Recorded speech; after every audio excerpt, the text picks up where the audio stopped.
Hello friends, so I hope you can see me now.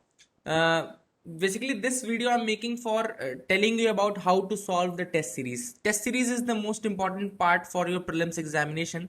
Test series अगर आप solve करते हैं ढंग से तो मैं बता रहा हूं कि लिटरली आपके अंदर वो हैबिट डेवलप हो जाती है to solve the objective paper. So objective solve करने की आपके अंदर एक बार हैबिट डेवलप हो गई तो कई क्वेश्चन यूपीएससी में ऐसे भी होंगे जो आप अपने गेस वर्क से या आप अपने इंटेलिजेंट आंसरिंग से उसको सॉल्व कर सकते हो, ठीक है ना। So this is a very important video.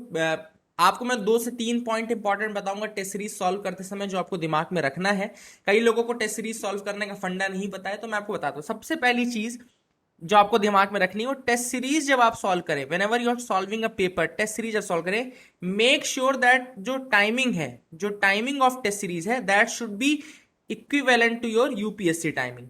UPSC जिस समय पे आप अटेम्प्ट करेंगे, जब आपका पेपर 1 होता है, पेपर 2 होता है, उसी समय पे आप एग्जाम देने की कोशिश करिए।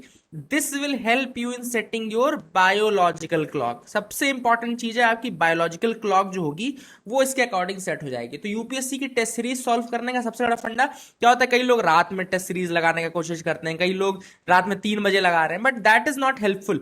आपको अल्टीमेटली अपना दिमाग उस समय 9:30 के बाद चलाना है, सुबह में, है ना, जब आपको GS1 सॉल्व करना है। सो बेसिकली फर्स्ट थिंग आपको दिमाग में रखनी है कि जो टेस्ट सीरीज सॉल्व करने का आप समय रखें, that should be equivalent to your UPSC test timing. UPSC की जो टाइमिंग रहेंगी वैसा करिए।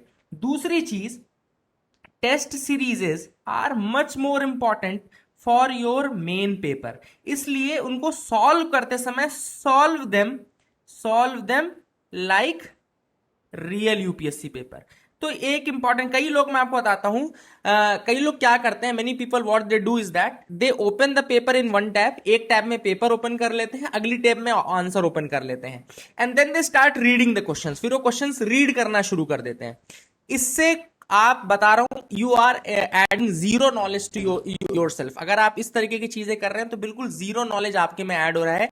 कोई बड़ा आप इसमें समझ लिया आपको पुश नहीं मिल रहा है। आपको टेस्ट पेपर उसी तरीके से सॉल्व करने हैं जिस तरीके से आप फाइनल पेपर देने वाले हो, ठीक है ना। You have to give that only. तो जैसा फाइनल पेपर आप देंगे वैसे ही आपको आपका यहाँ पे टेस्ट सीरीज भी सॉल्व करना है, ठीक है ना। इस तरीके से आप तो सॉल्व कैसे करेंगे, आप कैसे सॉल्व कर सकते हैं, अगर आप ऑनलाइन सॉल्व कर रहे हैं तो भी आपको ऑनलाइन सॉल्व कर रहे हैं तो आप अपने कंप्यूटर स्क्रीन में पेपर ओपन कर लीजिए, open the paper in your screen जो भी आपकी है, और आप पेपर पेन लेकर के बैठिए, एंड देन आप उसको आंसरिंग करना शुरू करिए कि फर्स्ट का आंसर ए है, सेकंड का बी है, थर्ड का डी है, फोर्थ का ए है, फिफ्थ का डी है, और लास्ट में जब आप पूरे क्वेश्चन, और ये याद रखिएगा हमेशा 100 क्वेश्चन तक 2 घंटों में, 2 आवर्स में आपको अटेम्प्ट करने हैं। इसके पहले, इसके बीच में दुनिया इधर से उधर हो जाए, आपको फर्क नहीं पड़ना चाहिए। इन 2 घंटों में जब आप पेपर सॉल्व कर रहे हैं उस समय कुछ भी चेंज हो जाए आपको फर्क नहीं पड़ना चाहिए। You have to give your 100% in solving the paper, and this will aid, really aid to your, जो आपका कहना चाहिए, जो आपका कॉग्निटिव माइंड है उसमें एक्चुअली में कुछ एडिशन होगा और आप सबकॉन्शियसली ऑब्जेक्टिव सॉल्व करने की आपकी जो कैपेबिलिटी है वो इंक्रीज होगी। तो पहला पॉइंट जो मैंने आपको बताया था दिमाग में रखने वाला वो ये था कि आप टेस्ट टाइमिंग्स का ध्यान रखें। दूसरा पॉइंट इंपॉर्टेंट ये है कि आप इस चीज का ध्यान रखें कि आप जब क्वेश्चन सॉल्व करें तो 2 घंटे फुल्ली डेडिकेटेड आप सॉल्व कर रहे हैं और पेपर पेन मोड में। और मेरे हिसाब से आप एक और काम कर सकते हैं, you can by that OMR sheet market में मिलती हैं, बाय करो उनको और उनमें ये फिल करके उसकी प्रैक्टिस भी कर लो, तो that will be very good, ठीक है ना। ये बहुत इंपॉर्टेंट होता है, कई बार कई लोगों को ये चीज नहीं पता है, याद रखिए। तीसरी चीज, क्या नोट्स मेकिंग करनी है, क्या टेस्ट सीरीज की नोट्स बनानी है? यस, बनाने हैं, लेकिन किन क्वेश्चंस की? उन क्वेश्चंस की जो आपसे बिल्कुल नहीं बनते थे या फिर उन फैक्ट्स की जो आपके लिए नए थे। हमेशा जब आप टेस्ट पेपर सॉल्व करेंगे तो आपको यह पता रहेगा कि ये क्वेश्चन आपसे बिल्कुल नहीं बनता था, you were not knowing anything about this paper, या फिर आप इसमें कोई ऐसा पार्शियल फैक्ट था जो कि आपको नहीं पता था जिसको कि आपने ऐड कर लिया। तो ओनली एक टेस्ट पेपर की, one test paper should have only 1.5 page written for it. एक पेज में ही उसका कंटेंट आ जाना चाहिए, इससे ज्यादा, मतलब ऐसा नहीं कि एक टेस्ट पेपर के आपने 10 पेज की नोट्स बना ली, वो मैटर नहीं करेगा। आपको जस्ट क्वेश्चन नंबर लिखना है और उसमें वो फैक्ट ऐड कर देना है, या जैसे OIC मान लो, ऑर्गेनाइजेशन ऑफ इस्लामिक कॉन्फ्रेंस के ऊपर कुछ आपको नया पॉइंट मिला तो आपने OIC डाल के लिख दिया वो पॉइंट, केवल इतना, बहुत ज्यादा उसकी डिटेलिंग नहीं करनी है, केवल उन पॉइंट्स को ऐड करना जो आपसे बिल्कुल नहीं आते थे, या फिर आपने कुछ नया अगर पॉइंट अलग से सीखा हो तो आप वो ऐड कर सकते हैं। This is the thing, that is it, what you have to do, ठीक है ना, इसको याद रखना। तो ये 3 बेसिक पॉइंट्स हो गए जो कि आपको याद रखना है। फिर एक और इंपॉर्टेंट चीज की जो गेस वर्क है, जैसे एक क्वेश्चन तो होगा जिसमें आप इंटेलिजेंस एलिमिनेशन करेंगे, इंटेलिजेंट एलिमिनेटिंग बोलते हैं। इंटेलिजेंट एलिमिनेटिंग करनी है कि नहीं करनी, हाँ ये करनी है।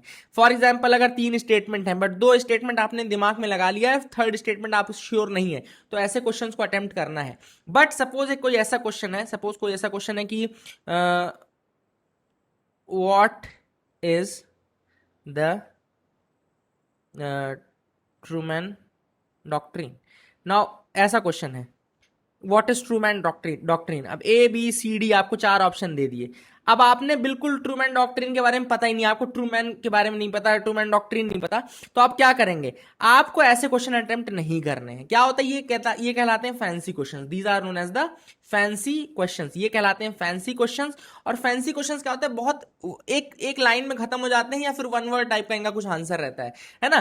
जैसे फॉर एग्जाम्पल ऐसा क्वेश्चन पूछ ले कि विच of the following country banned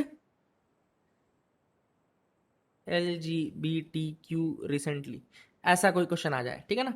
अब आपको ये क्वेश्चन का आंसर नहीं पता, 4 ऑप्शन दे दिया, ऑस्ट्रिया, पोलैंड, यूरोपियन यूनियन या कुछ वैसा दे दिया, तो आपको ये नहीं पता।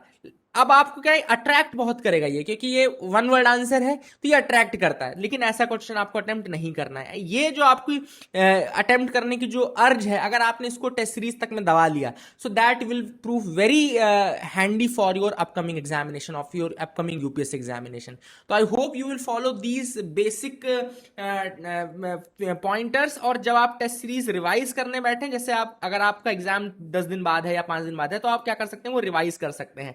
और जो आपने पेपर्स बनाए हुए हैं हर टेस्ट के लिए अलग अलग, जिसमें आपने पॉइंट्स लिखे हैं, वो पॉइंटर्स आप रिवाइज कर सकते हैं। लेकिन जो मैंने चीजें बताई कि टेस्ट सीरीज कैसे सॉल्व करनी है, स्ट्रिक्टली टाइम पीरियड से अडेयर करके, और उसको आंसर तब तक नहीं देखना जब तक आप पूरे क्वेश्चन अटेम्प्ट ना कर लें, तो वो काफी इंपॉर्टेंट रहते हैं और ये चीजें लोगों को नहीं पता रहती। आई hope you will follow these fundas and ये आपको बहुत हेल्प करने वाले हैं। Thank you and have a nice day.